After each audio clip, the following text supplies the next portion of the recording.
Welcome students in today's video. Our today's topic is general entries recording of banking transactions. आज की video में हम banking transaction से related general entries को हम किस तरह से करेंगे उस चीज को हम समझेंगे।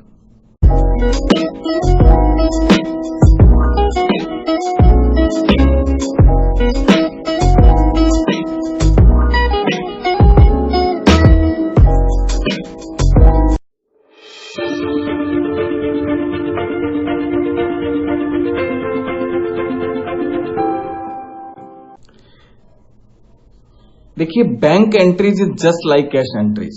बैंक की जो हम एंट्री करेंगे वो एंट्री उसी तरह से है जैसे हम कैश की एंट्री करते हैं। कैसे है वो, देखिए किस तरह से सेम है, इसको हम समझ लेते हैं। देखिए, कैश कम्स इनटू और goes from drawers of the business. देखिए, कैश या तो जो होता है हमारे बिजनेस में आता है या चला जाता है, तो वो हमारे बिजनेस की जो ड्रॉर है उसके अंदर हम कैश को रखते हैं। आता है तो उसी में रखते हैं और जाता है तो वो कैश हमारी ड्रॉर से जाता है। उसी तरह से amount comes into oblique goes from the business bank account. उसी तरह से हम क्या करते हैं, हमारा जो अमाउंट होता है वो हम एक इंस्टीट्यूशन है जिसे बैंक कहते हैं, वहां हम डिपॉजिट कर देते हैं और उसके थ्रू फिर हम पेमेंट भी कर सकते हैं।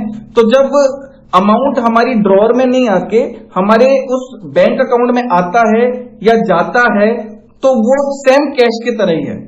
कैश में जो है वो हमारी ड्रॉर में पैसा आता जाता है और बैंक अकाउंट जब होता है तो बैंक अकाउंट में हमारे पास में हमारा अमाउंट आता या जाता है। जैसे कैसे हम इसको समझ सकते हैं कि बैंक अकाउंट में किस तरह से पैसे की इनफ्लो होता है या आउटफ्लो होता है। तो पैसा किस तरह से आता है, जैसे ऑनलाइन ट्रांसफर कर देता है कोई हमारे अकाउंट में, या कोई क्लाइंट हमारे जो हमारा बैंक में अकाउंट है उसकी किसी दूसरी ब्रांच में जाकर के हमारे अकाउंट नंबर में पैसे डिपॉजिट करा देता है, या कोई चेक डिपॉजिट करा देता है हमारे बैंक अकाउंट में, तो इसके थ्रू हमारे अकाउंट में पैसा आ जाता है। या पेमेंट्स है, जैसे हमने हमारे बैंक को इंस्ट्रक्ट किया हुआ है कि हमारी जो यूटिलिटी बिल्स है, इलेक्ट्रिसिटी बिल, वाटर बिल, उसका पेमेंट वो डायरेक्ट कर दे। या हमने हमारी पार्टीज को पेमेंट के लिए चेक इशू किया हुआ है, या हमने एक्सपेंसेज में हमने चेक इशू किया है, तो हम हमारे बैंक अकाउंट के थ्रू भी पेमेंट कर सकते हैं। तो इस तरह से ये हमारा पेमेंट बैंक के थ्रू होता है। तो जो कैश के रूल होते हैं, देखिए हमारे जनरल एंट्री जब हम करते हैं तो मैंने बताया पहली लाइन में कि bank entry is just like cash entry. तो देखिए किस तरह से एंट्री है हमें समझ लेते हैं। देखिए, कैश एंट्री का हमारा रूल है, if cash is coming into the business, debit cash account, and if cash is going out from the business, credit cash account. जब कैश आता है बिजनेस में, डेबिट कर दीजिए कैश को, जब बिजनेस से कैश जा रहा है, क्रेडिट कर दीजिए कैश को। Same rule applies with the bank entries. Bank entry में हम same to same rule apply करेंगे। क्या रूल है बैंक एंट्रीज के, फिर if cash is coming into the bank account, debit bank account, and if cash is going out from the bank account, credit bank account. देखिए same to same cash वाला ही rule है। अगर हमारे bank account में पैसा आ रहा है तो अब हम बैंक अकाउंट को डेबिट कर देंगे, उसी तरह से हमारे बैंक अकाउंट से अगर पैसा जा रहा है तो हम बैंक अकाउंट को क्रेडिट कर देंगे, और यही का ये रूल हम कैश में अप्लाई करते हैं। तो आइए अब हम नेक्स्ट स्लाइड में देख लेते हैं कि बैंक से रिलेटेड या बैंकिंग ट्रांजैक्शन से रिलेटेड कौन कौन से एंट्रीज है जिन्हें हमें करना है और हमें ध्यान देना है उन पे। देखिए, पहली एंट्री है when bank account is open into a bank और cash is deposited into the bank. जब आप पहली बार बैंक में अकाउंट ओपन कराते हैं तो आप क्या एंट्री करेंगे, और किसी का अगर बैंक अकाउंट खुला हुआ है, मान लो क्वेश्चन के अंदर ऑलरेडी बैंक अकाउंट खुला हुआ है और आप कैश डिपॉजिट कराते हैं बैंक में, तो देखिए दोनों ही केस में सेम एंट्री है। इस केस में क्या हो रहा है कि हमारे बैंक में पैसा जा रहा है, यानी हमारा बैंक में तो पैसा आ रहा है लेकिन हमारा कैश में से पैसा कम हो रहा है, हमारे ड्रॉर से पैसा कम हो रहा है। तो क्या एंट्री करेंगे, देखिए इसमें आप बैंक अकाउंट दिया टू कैश अकाउंट। देखिए रूल यही है, हमारे बिजनेस से तो पैसा जा रहा है, ड्रॉर से तो पैसा जा रहा है, तो बिजनेस से जब पैसा जा रहा है तो कैश क्रेडिट हो गया, लेकिन अब पैसा कहां जा रहा है, हमारे बैंक के अंदर पैसा प्लस हो रहा है, यानी कैश से पैसा माइनस हो रहा है और बैंक में पैसा प्लस हो रहा है। तो bank account DR to cash account, चाहे आप अकाउंट नया ओपन करते हैं तभी भी यही एंट्री करनी है, और सब्सिक्वेंटली अगर आप बैंक में पैसा जमा कराते हैं तभी भी आपको यही एंट्री करनी होती है। कई बार जनरल एंट्री में बैंक के साथ में उसका पूरा नाम लिख देते हैं, पंजाब नेशनल बैंक में आपका अकाउंट है तो Punjab national bank account D R भी आप कर सकते हो इसको। नेक्स्ट एंट्री है when cash is withdrawn from the bank. अगर आप बैंक से पैसा विड्रॉ करते हैं, देखिए रिवर्स एंट्री हो गई। अभी हमने ऊपर पैसा जमा कराया था, अब हम पैसा निकाल रहे हैं। जब आप पैसा निकालते हैं तो यानी बैंक माइनस हो रहा है, बैंक से पैसा कम हो रहा है, और कैश प्लस हो रहा है, कैश में पैसा आ रहा है। तो cash account DR to bank account, ऊपर वाले की रिवर्स एंट्री हो गई है आपकी।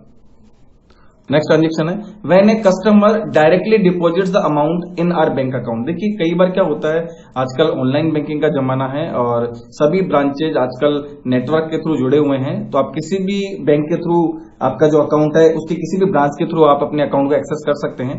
तो आपने अपने किसी कस्टमर को अपने अकाउंट नंबर दे दिया है और उस कस्टमर ने, मान लो वो किसी दूसरे शहर में था, आप जयपुर में है और वो जोधपुर में था मान लीजिए, तो जोधपुर में आपके बैंक की ब्रांच में जाकर के आपके अकाउंट नंबर में आपको पैसा जमा करा सकता है। तो ये चीज कहलाती है customer directly deposit the amount in our bank account. तो हमारे बैंक में पैसा आ रहा है, बैंक अकाउंट DR कौन जमा करा रहा है? देखिए जो भी कस्टमर जमा करा रहा है, जो भी हमारा डेटर है, उस डेटर का एक तरीके से आप नाम लिख देंगे bank account DR to debtors account, क्योंकि पैसा हमारे बैंक अकाउंट में आया है।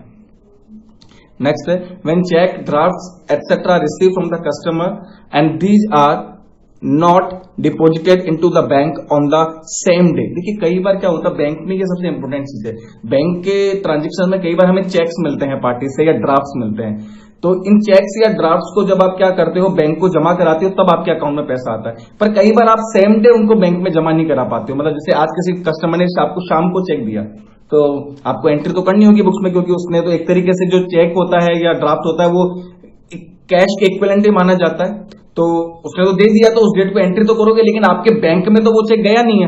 तो उस डेट को फिर आप क्या एंट्री करेंगे, समझ लीजिए उस डेट को आप एंट्री करेंगे cheques in hand account DR to customer account. देखिए न तो वो चीज आपके लिए कैश है, न वो चीज आपके लिए बैंक है। उसने तो चेक दिया है आपको, चेक जब तक क्लियर नहीं होता है तब तक वो आपका प्रॉपर अमाउंट माना नहीं जाता है। तो इसके लिए एक नया अकाउंट खोला जाता है जिसे चेक्स इन हैंड कहा जाता है। तो आपके हाथ में चेक आ गया है, तो cheque in hand account DR किससे आया है, जिस कस्टमर से आया है उसका नाम लिख देते हैं to customers account. Next entry है on the date when about cheques, drafts etcetera are send to the bank. देखिए जब ये चेक या ड्राफ्ट्स आप जब बैंक को भेजते हैं, देखिए हम नेक्स्ट डे या वेरी नेक्स्ट डे या क्या बोलते हैं कुछ दिनों बाद आप उस चेक्स को जब भेजते हैं बैंक में, तो आप उस समय क्या एंट्री करेंगे? देखिए उस समय फिर आप बैंक को प्लस करेंगे bank account DR to cheque in hand. देखिए जिस दिन आपका चेक बैंक में डिपॉजिट हो जाता है उस दिन आप बैंक को प्लस कर देते हैं। तो अब जिस दिन आपने भेजा तो बैंक प्लस हो गया। क्या भेजा अब आपने, आपके हाथ में देखिए चेक इन हैंड था, तो आप चेक इन हैंड ही लिखेंगे। ये ऊपर वाली एंट्री जो है उसी का रेफरेंस है कि अब यहां पे आपको इसको क्या लिखना है, चेक इन हैंड आपने भेजा है तो bank account DR to cheques in hand, ये एंट्री करेंगे यार। ये देखिए दोनों एंट्री, इसीलिए मैंने एक सिंबल लगा दिया कि दोनों एंट्री रिलेटेड है। तो जब आपको चेक मिलता है तो चेक इन हैंड डेबिट करेंगे, फिर आप जब इसको डिपॉजिट कराते हैं तो यही चेक इन हैंड क्रेडिट हो जाता है आपके। और जिस डेट को बैंक में जाएगा उस डेट को आपको बैंक को प्लस करना होता है। देखिए ये नहीं चेक मिलते ही आपने प्लस कर दिया। अगर आपने बैंक को नहीं भेजा है तो आप बैंक को प्लस नहीं कर सकते हैं। नेक्स्ट कंडीशन देखते हैं, देखिए when cheques, draft etcetera receive from the customers and these are deposited into the bank on the same day. देखिए नाउ अब हमने पिछला जो स्लाइड था उसमें तो हमने क्या सेम डे नहीं भेजा था, तो हमने उसकी जगह चेक इन हैंड अकाउंट खोल दिया था जब मिला था आपने को। अब आप सेम डे भेज रहे हैं तो आपके बैंक में चेक चला गया तो बैंक अकाउंट DR तो कस्टमर अकाउंट, यहां पे अब चेक इन हैंड आपको खोलने की जरूरत नहीं है। क्यों नहीं है? क्योंकि आपके पास में चेक आया और आपने सेम डे ही, आज चेक मिला और आज का आज ही आपने बैंक में डिपॉजिट करा दिया, तो बैंक को आप प्लस मान लेते हैं और टू उस जिस कस्टमर का वो चेक था उस कस्टमर को आपने क्रेडिट कर दिया है। नेक्स्ट है when a cheque previously deposited in the bank is dishonoured. देखिए ये भी एक इंपॉर्टेंट ट्रांजेक्शन है। देखिए चेक जो होता है उसको नॉर्मली क्लियर होने में 2 दिन लगते हैं आपके, यानी आपके अकाउंट में एक्चुअली पैसा 2 दिन बाद आता है। यानी जिस कस्टमर का चेक है वो चेक जब हमारे बैंक में देते हैं तो हमारा बैंक उसके बैंक अकाउंट से इस अमाउंट को मैच करता है कि ये अमाउंट उसके अकाउंट में है या नहीं है, और उसके अकाउंट से फिर वो अमाउंट आपके अकाउंट में आ जाता है। लेकिन अगर मान लो उसके अकाउंट में पैसा ही नहीं है तो वो हमारे अकाउंट में नहीं आ पाएगा, और ये स्थिति फिर चेक डिसऑनर कहलाती है, क्योंकि चेक तो दिया लेकिन उसके अकाउंट में पैसे ही नहीं है। लेकिन हमको तो जब चेक हमने बैंक में डिपॉजिट कराया था, देखिए ऊपर वाली एंट्री में हमने तो बैंक को प्लस कर दिया था, लेकिन चेक जो था वो डिसऑनर हो गया। तो ऊपर वाली एंट्री को रिवर्स कर देंगे, तो वापस हमें कस्टमर से पैसे लेने तो उसे डेटर बना दिया, कस्टमर्स अकाउंट DR टू, देखिए बैंक को आपने प्लस किया था, बैंक को आप माइनस कर देंगे। यानी ऊपर वाली जो एंट्री करी है आपने उस एंट्री का ही ये क्या है, ये आपने रिवर्स एंट्री करी है, क्योंकि वो पैसा आपको मिला ही नहीं है। आपने ये मान लिया था कि वो चेक से पैसा मिल जाएगा, पर अब पैसा मिला ही नहीं। एक्चुअली बैंक से आपको इंटीमेशन मिली कि भाई आपका चेक तो ये जो डिपॉजिट कराया था डिसऑनर हो गया, तो आपने जो बैंक को प्लस किया था वो बैंक को माइनस कर देंगे, जो कस्टमर को क्रेडिट किया था वो कस्टमर को डेबिट कर देंगे। ये रिवर्स एंट्री कर देंगे, मतलब उस ट्रांजेक्शन को अवॉइड कर देंगे। तो ये आपकी एंट्री इस तरह से होगी। नेक्स्ट है when cheques, drafts etcetera receive from the customer and deposited into the bank on the same day and discount is also allowed to the customer. देखिए ऊपर वाला केस है जो हमने पहली एंट्री करी है स्लाइड में कि देखिए ठीक है कस्टमर का चेक मिला, सेम डे डिपॉजिट करा दिया, लेकिन कई बार आप कस्टमर को डिस्काउंट भी देते हैं। देखिए ये कैश डिस्काउंट वाली ही सिचुएशन है। तो जैसे आपको कैश डिस्काउंट वाली वीडियो में बताया था, देखिए कैश डिस्काउंट कैश के साथ चिपक के चलता है। तो मैंने क्या बोला, यहाँ पे बैंक और कैश के रूल सेम है, तो यहाँ डिस्काउंट बैंक के साथ चिपक के चलेगा। मतलब बैंक अगर डेबिट हो रहा है तो डिस्काउंट भी डेबिट हो जाएगा। तो यहाँ पे देखिए आप क्या करेंगे, बैंक में जमा करा रहे हैं, जितने अमाउंट का चेक है वो बैंक अकाउंट दिया, जितने का आपने डिस्काउंट दिया डिस्काउंट अलाउड अकाउंट दिया to customer account. Same to same cash discount वाली एंट्री है, वहां कैश डेबिट करते थे या बैंक डेबिट कर दिया है हमने। ठीक है, कस्टमर आपके पूरे अमाउंट से आ जाएगा। अब next if about cash if cheque is dishonoured the discount allowed to the customer will also be withdrawn. अब एक इंपॉर्टेंट चीज है, मान लो वही चीज है, देखो चेक के साथ एक चीज है कि चेक डिसऑनर हो सकता है। हालांकि हम ये मान लेते हैं क्योंकि आज के समय में बैंकिंग नॉर्म्स थोड़े हार्ड हैं, तो आप चेक को इजीली डिसऑनर नहीं करा सकते, आप एक लीगल एक्शन हो सकता है, बट फिर भी हो जाता है चेक कई बार डिसऑनर। तो पर बिजनेसमैन पॉजिटिव वे में लेता है कि जब वो चेक डिपॉजिट कराता है तो इसका मतलब वो पैसा आ जाएगा, इसलिए वो प्लस कर लेता है। एक्चुअली पैसा 2 दिन बाद आता है। अब 2 दिन बाद मान लो वापस पता पड़ा कि आपने एक कस्टमर का चेक था उसको डिपॉजिट कराया, उसको डिस्काउंट भी दे दिया था, बैंक को प्लस भी कर दिया था आपने अपने, लेकिन वो बैंक ने इंटीमेशन दिया कि साहब नहीं वो चेक भी डिसऑनर हो गया। तो वही चीज है, आपने जो ऊपर एंट्री की थी अभी बैंक अकाउंट दिया, डिस्काउंट अलाउड अकाउंट दिया टू कस्टमर्स अकाउंट, ये आप वापस एंट्री को आप क्या करोगे, रिवर्स कर दोगे। इस एंट्री को आप जो ऊपर वाली एंट्री है इसकी भी आप रिवर्स कर दोगे कि भाई बैंक में पैसा आया नहीं तो बैंक क्रेडिट हो गया, डिस्काउंट अलाउड आपने दिया था उसको कैंसिल कर दोगे आप, उस कस्टमर का आपने क्रेडिट कर दिया था, मतलब आपने ये मान लिया था पेमेंट आ गया, वापस उसको डेटर बना दोगे नहीं भैया पेमेंट नहीं आया। तो ये एंट्री भी आप ऊपर वाली एंट्री की रिवर्स है। तो आई होप आपको ये डिसऑनर वाला केस भी आपको इस स्लाइड में समझ में आ गया होगा। डिसऑनर होने पे आपने जो डिपॉजिट वाली एंट्री की थी उसकी आपको रिवर्स एंट्री करनी होती है, बस ये चीज आपको ध्यान में रखनी है। आपको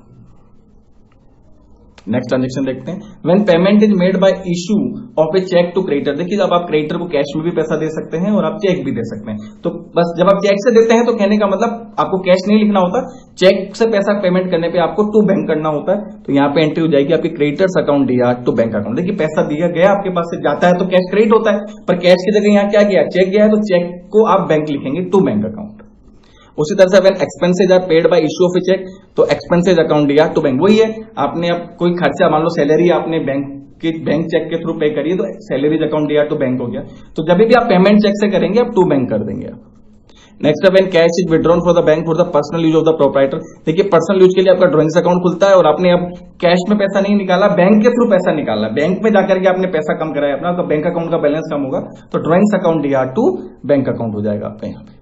नेक्स्ट है when interest is charge oblique interest is debited bye the bank, देखिए ये एंट्री समझ लीजिए आप, इंटरेस्ट इज चार्ज या interest is debited bye the bank जब आती है लाइन, इसका मतलब है कि आपने बैंक को इंटरेस्ट पे करा है, इसलिए मैंने ब्रैकेट में लिख भी दिया है इंटरेस्ट पेड टू बैंक। जब आप इंटरेस्ट बैंक को पे करते हैं तो क्या एंट्री करेंगे आप, आपका खर्चा हो गया, इंटरेस्ट डेबिट हो जाएगा टू बैंक अकाउंट। इसके लिए 9 आती है इंटरेस्ट इज चार्ज। देखिए चार्ज एक नेगेटिव वर्ड होता है, जैसे अपना जो होता है ना स्कूल में चार्ज लग गया, कोई है ना पेनल्टी लगा दी, तो चार्ज का मतलब है कि आपके पास से पैसा चला गया है। या इसके लिए टेक्निकल लाइन आती है interest is debited bye the bank.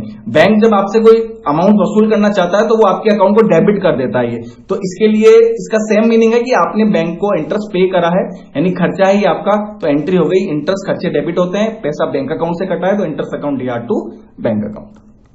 Next is when interest is allowed oblique interest is credited by the bank, इसका मतलब होता है इंटरेस्ट रिसीव। देखिए इसका रिवर्स है, अगर आपके इंटरेस्ट चार्ज लिख रहा है तो मतलब आपके पास से इंटरेस्ट लिया है, और अगर इंटरेस्ट इज अलाउड है तो मतलब बैंक ने आपके अकाउंट में ब्याज दे दिया है। हमारे बैंक में अगर पैसा रखा हुआ रहता है तो बैंक उस पर ब्याज भी देते हैं, तो अगर बैंक आपके अकाउंट पे कोई ब्याज दे रहा है तो उसके लिए लाइन देता है वो व्हेन इंटरेस्ट इज अलाउड या interest is credited by the bank. इसका मतलब है बैंक ने आपको इंटरेस्ट दिया, यानी हमें इंटरेस्ट रिसीव हुआ है। जब इंटरेस्ट रिसीव हुआ है तो देखिए बैंक में पैसा आ गया, हमारे बैंक अकाउंट दिया, और इनकम को क्रेडिट करना होता है टू इंटरेस्ट रिसीव अकाउंट। ध्यान दीजिए, जब बैंक कोई भी इंटरेस्ट देता है या इंटरेस्ट लेता है तो वो आपके बैंक में ही प्लस माइनस करता है, तो इंटरेस्ट रिसीव होने पे हमारा बैंक अकाउंट प्लस हो गया है, तो बैंक अकाउंट दिया टू इंटरेस्ट रिसीव अकाउंट।